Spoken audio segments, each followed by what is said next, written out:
Hi mga sis! Welcome to my vlog! Tara, samahan nyo nga kami pumunta doon sa nabili naming lupa last year. Sama nga pala namin yung kaibigan namin dito na si Iza. Dahil nga marami sa inyo nagtatanong kung ano na nga bang update doon sa nabili naming lupa. Ngayon nga ay bibigyan namin kayo ng update. Sobrang saya nga namin kasi finally mga seswang, malapit na malapit nang simulang gawin ang dream house naming mag-asawa. Hindi rin pala ganun kadali ang magpapagawa ng bahay mga seswang. Andyan yung kailangan planuin mabuti yung design na magiging dream house nyo. Kailangan handa rin yung bulsa nyo sa mga matinding gastusin, permits at kung ano-ano pa. Alam nyo ba mga seswang, nagsimula lang kaming bilhin ay 2 lote dito. Hanggat sa pinalad nga na mabili din yung isang available na lote nang dahil sa pagninegosyo. Kaya maraming salamat mga seswang sa walang sawang pagmamahal at pagsuporta nyo sa aming mga business. Nagpasama nga pala kami dito sa aming agent na si MJ. Dahil nga every time na pupunta at bibisitahin namin itong aming lupa naliligaw kami.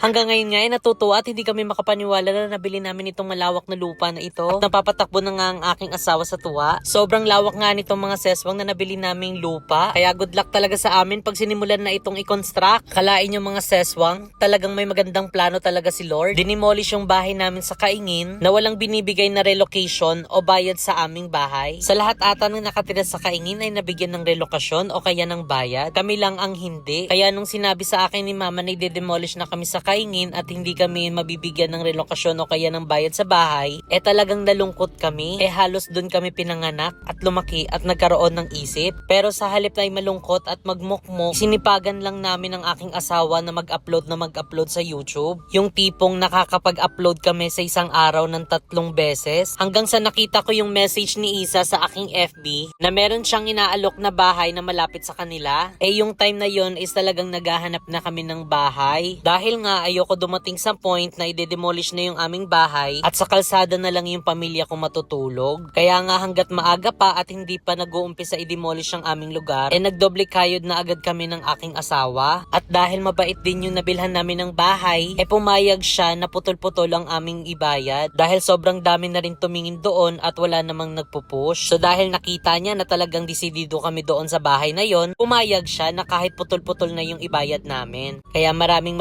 salamat sa inyo mga seswang dahil na fully paid namin siya at naparenovate. Maraming salamat din sa aming friend na si Iza Marie at sa kanilang buong pamilya dahil lahat ng yon ay nalagpasan namin. At ngayon, dream house naman naming mag-asawa. Kaya thank you Lord sa lahat ng blessings. Sana mga seswang, suportahan nyo kami pag naumpisa na itong aming dream house dahil welcome kayong lahat dito sa aming bahay. Cheers!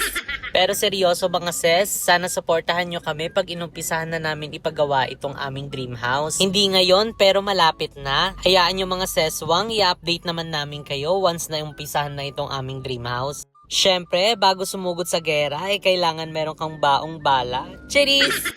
Dito nga ay talagang nag-e-enjoy ako na video-videohan siya. Dahil sobrang natutuwa ako at hindi makapaniwala na kami ang may-ari nitong malawak na lupa na ito. Ayan, takbo-takbo muna. Tatakbuhin namin hanggang doon sa dulo. Dati, pag may mga ganitong kalawak na lupa ay talagang pinaglalaruan lang namin. Pero ngayon, kami na ang may-ari ng ganito kalawak na lupa. Hindi ako magsasawang magpasalamat kay Lord, kay Kuya Lloyd, at syempre sa inyong mga seswang sa walang sawang pagmamahal at pagsuporta nyo sa amin. Hindi rin naman namin ito makakamit kung hindi dahil sa suporta nyo. Eto nga pala yung agent namin na si MJ. Kung gusto nyo bumili ng bahay o kaya ng lupa, i-message nyo yung kanyang Facebook page. Eto pala yung kanyang Facebook page.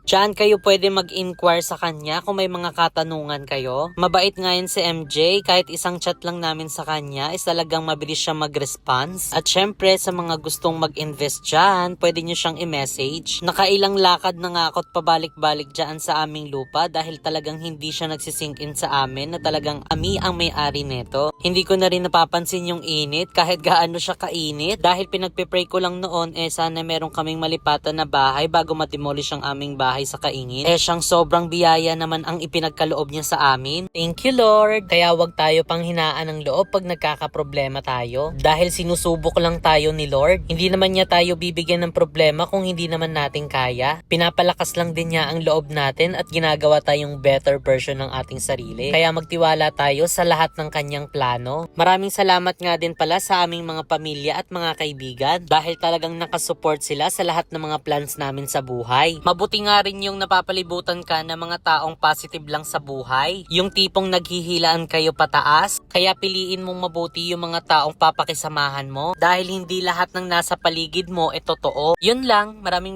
salamat sa mga nanonood ng mga vlogs natin. At kung hindi ka pa nakafollow dito sa aking Facebook page, mag-follow ka na. Huwag mo na rin kalimutang mag-like at mag-share ng ating video dahil syempre, meron kaming surprise sa inyo sa lahat ng aming magiging top fans. Yun lang, paalam!